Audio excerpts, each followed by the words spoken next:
Right now, we're digging for new information on the tragic deaths of 4 children overnight. Oh, it just breaks my heart. The latest clues on the cause of this fire, today at 5. They're the things that make you go, Ew. Have you ever had an ingrown hair down there? Oh.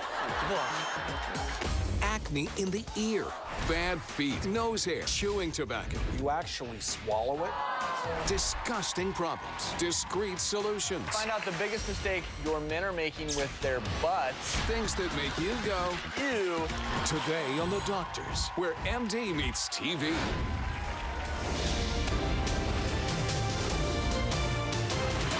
Doctor, give me the news.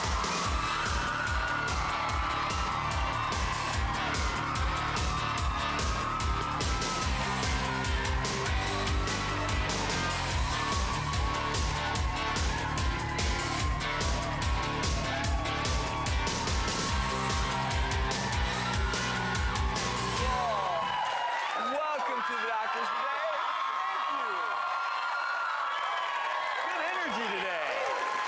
So, everyone here and at home, you've heard of the it factor. Well, today on the Doctors, we're talking about the ick factor. You know all those things that make you go, ew? Yuck. Ingrown hairs down there, ashy elbows, your dirty feet, and whether it's in your mate, maybe a total stranger, even yourself, a lot of stuff really does ick us out. Ick. You know what grosses me out? Bathtubs. They're vile. The bacteria. You slip around on your bare bottom. Gross. Coughing in your face. They just let one rip. Germs flying at your face. Ugh. Projectile vomit. Disgusting. When people go and pick their nose. Ugh. Ick. Well, we're going to talk about all the things that make you go ew and ick in just a minute. But first, can body quirks actually predict your health? Scientists are discovering more and more physical quirks may actually be early signs of disease. Take a look at your hands. Are your index fingers shorter than your ring fingers? If so, experts say women may be twice as prone to osteoarthritis. Multiple studies show that wrinkles on one or both earlobes may predict future cardiovascular problems. These factors don't necessarily prove cause and effect, but they can point you in the right direction. Like your sense of smell or lack thereof. They are 5 times more likely to develop Parkinson's disease. A D cup or bigger may spell diabetes. But for all of us, the key to longer life, quit smoking, cut back on alcohol, and get plenty of veggies. Wow. Who in the world would think that the length of your finger could predict osteoarthritis? Well, Yeah, look at me. well, Your you're short, index but is shorter than your ring finger? Index I mean, is it's shorter than. Yeah, it is. I'm good to go. natural to be a little shorter. Right. I think what they're talking about is It's more like- if it's significantly shorter. That you're Okay. Well, I that don't know. you're My knees more- are starting to hurt right now. So I'm not normal? Because mine's definitely... Yours are shorter. Maybe it has to be a lot shorter then, huh? Right, but their ring finger's longer than their index. Mine are good. Well, it's hard to tell. 'Cause I've got Got your nails. nails all gone. It's kind of hard to tell. So clap your hands in the audience if you're a bad driver. I love the look on your face. Should I clap? Or not. So it may not be your fault because a study found that there's a particular gene variant and people who had it performed 20% less well on a driving test. Interestingly. So this is a gene that controls a protein called brain-derived neurotrophic factor, which when you're driving, it may affect your memory in terms of where you're going. And it's genetic. And this is really interesting to me because it was independent. They even looked at, I think, siblings. Right. So it was interesting. But you know what? You can overcome your genes. I mean, so just because that's a really something good point. says that you're going to be, have a predisposing factor for cardiovascular disease or osteoarthritis. Here's what's really interesting, and we'll talk about this more some other time, but they are finding that you can actually change which of your genes are expressed. So you can't change that genetic makeup that you're born with. But we do have the ability to turn some genes on and others off by our habits. And hey, you know what? I never thought I'd say this, but maybe if you eat a healthier diet, it turns off that bad driving gene. There you go. Yeah, I'm going to stick with that. So our next topic is going to segue us into really the whole point of this show, which is the things that make you go, ew.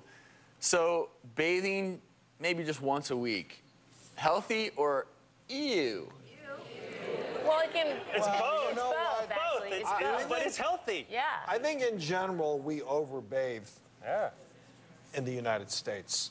I agree. And we talk about that. I talk about skincare all the time, and I make the point that you can wash your face too much. It's actually bad for you, especially if you have acne-prone skin. I see that a lot in newborns and younger babies. You know, parents that come in always smell good. Yeah, but they're coming in because their skin is dry, and I say, well, how often are you giving them a bath? Oh, every day. Oh no.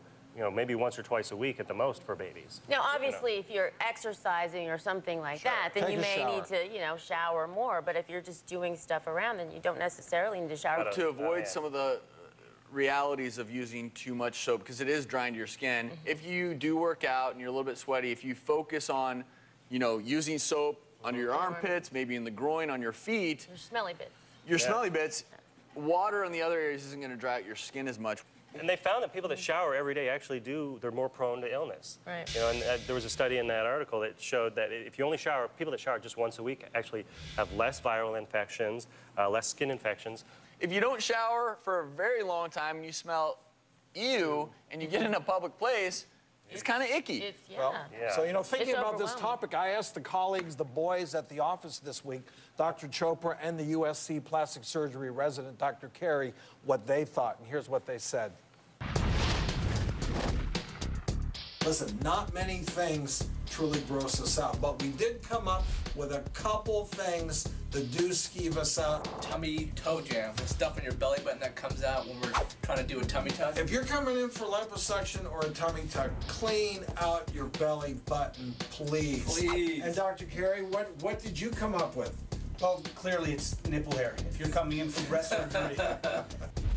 Remove the hair, please.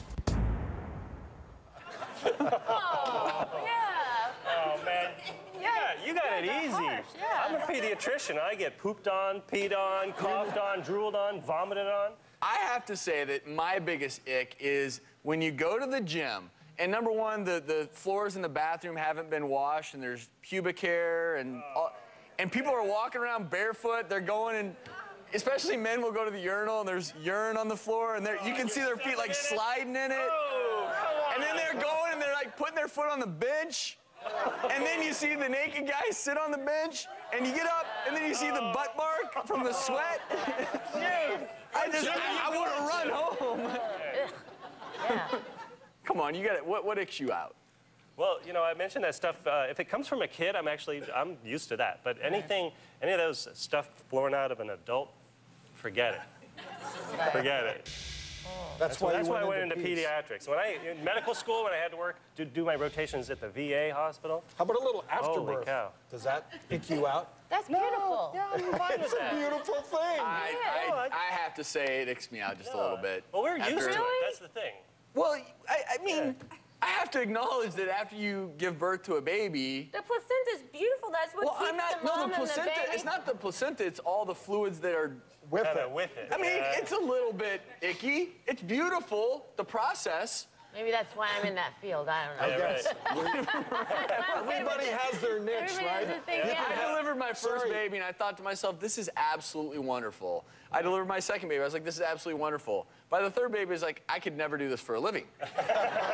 Even though my last name is Stork. Yeah. If I'm delivering a baby, it's going to be by mistake in the ER. I like to walk around covered in it. It's great. No, seriously. Okay, now that would ick me out. You know, and when you're training at residency and you go around and you've got stuff on you, it's like, yeah.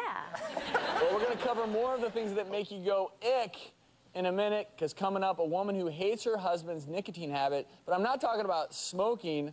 I'm talking about the spitting kind. You don't want to miss it. Stay with us.